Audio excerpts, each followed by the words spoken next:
Hi, I'm Ian Kluft. I went to Australia in late January and early February 2025. I have pictures and video to share with my friends or anyone interested in the places that I saw.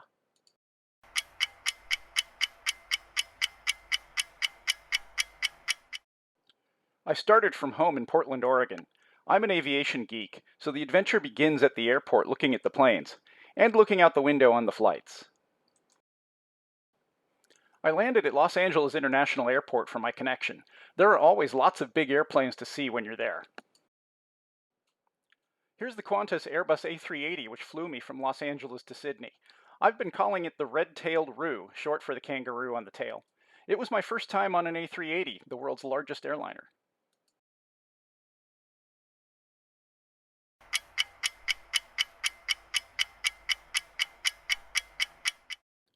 On day 2, I took the train from Sydney to Katoomba to see Blue Mountains National Park. Unlike my first visit to Australia years ago, this time I got to explore more outside the big cities. From Echo Point Lookout, you can see the famous Three Sisters rock formation and the Jamison Valley. The eucalyptus forests can make a blue haze, which gives the Blue Mountains their name. I also went to Katoomba Falls and got video from the top and bottom.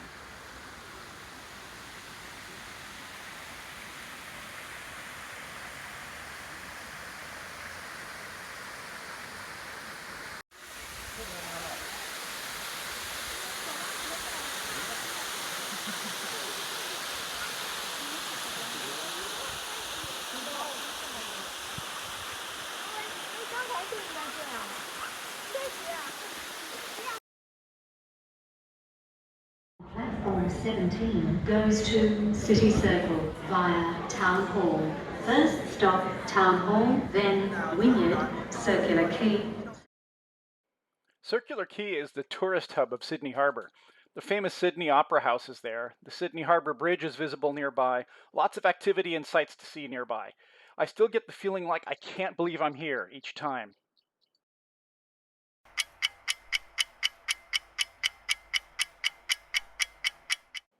Before Leighton arrived, I took the train into central Sydney. I hiked and explored Barangaroo Reserve and the rocks. I met up with Leighton Powell, whom I've known for years from an online aerospace chat group. We became friends with our common interests in aviation, space, maps, and travel. As fellow pilots and flight instructors, we're also colleagues. We each offered to act as guide while the other is visiting. It made a huge difference to have a local's help.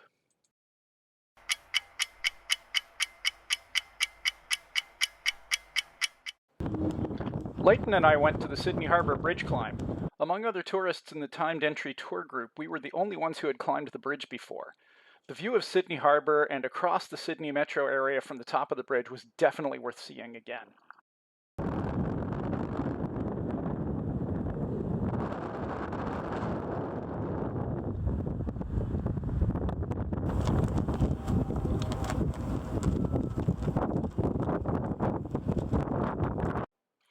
In the evening, we went to the Australia Day celebration at Circular Quay, which included a live concert, an address from Australia's Prime Minister, and a combined fireworks and light show. Have a look at some clips from the evening.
On the way out of Sydney, we stopped at a plane spotting area near the Sydney airport.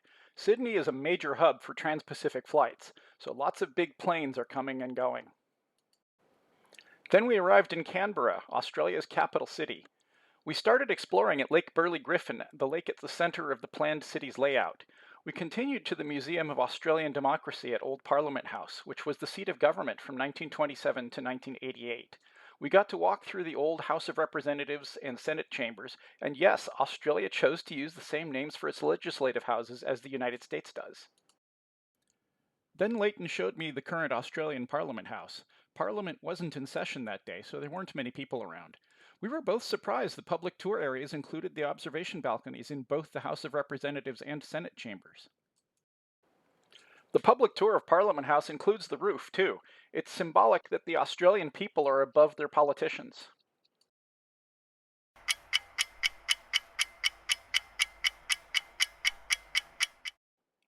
On the morning of day 6, Leighton showed me the Australian War Memorial and several smaller memorials on the north side of the city. On a lighter note, sci-fi fans should appreciate we looked for and found an artistic replica of Doctor Who's TARDIS on Red Hill. On the road to Melbourne, we stopped in the town of Holbrook and saw a retired submarine on display in a park.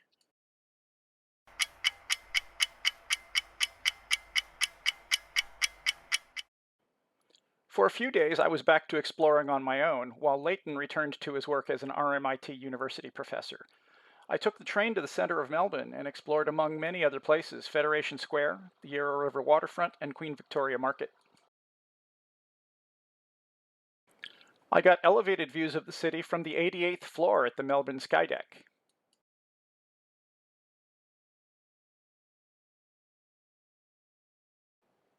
One place I found is called the Lume, which does big projections of art on its walls. The current exhibit at the time was about the painter Vincent van Gogh. Fascinating and fun.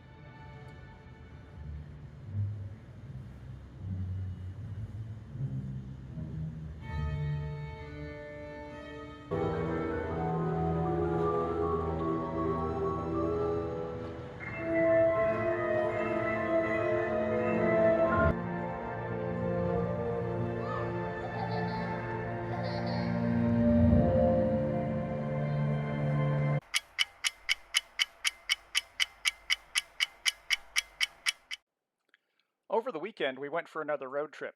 Leighton showed me the famous Great Ocean Road. Here are pictures from Aries Inlet Lighthouse and the arch marking the beginning of the Great Ocean Road. The biggest attractions on the Great Ocean Road are parts of Port Campbell National Park, including limestone rock formations and islands called the 12 Apostles, Lockhart Gorge, London Bridge, and the Bay of Islands.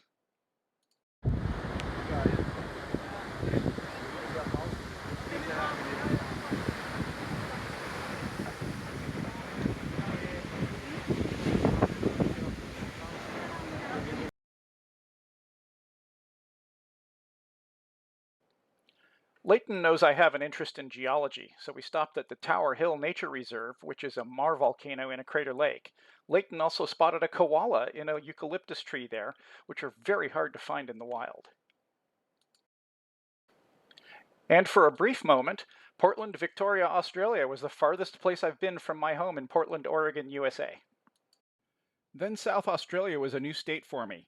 The end of the day's road trip was at Mount Gambier, a town built around a volcano with 2 crater lakes.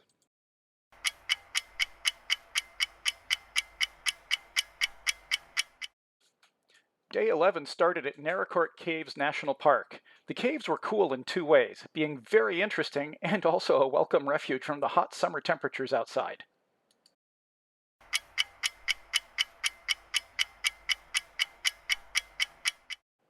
My last 2 days for sightseeing were back in Melbourne. Leighton was back to his day job teaching aviation at the university. I did some final exploration of Melbourne. The hot summer temperatures limited some of my plans, which would have gone farther from the center of the city. But I did get to explore Flagstaff Gardens, the Victoria State Library, which is of architectural interest, and one more look at the Yarra River waterfront and other sites around the central business district.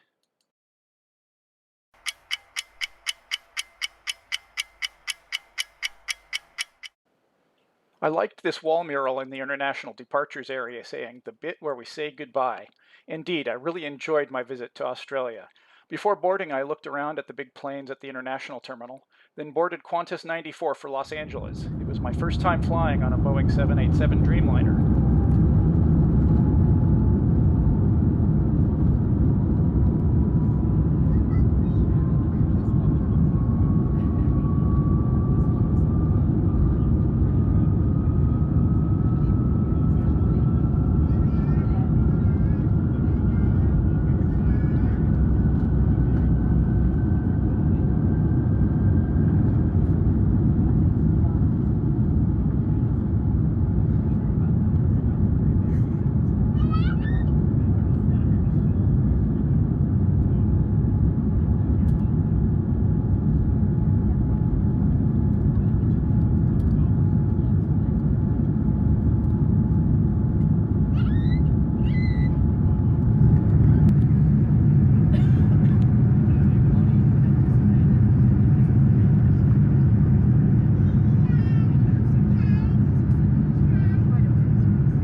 After flying all night, we approached Los Angeles a little before sunrise on a rainy morning, although they needed the rain, so that was actually a good thing.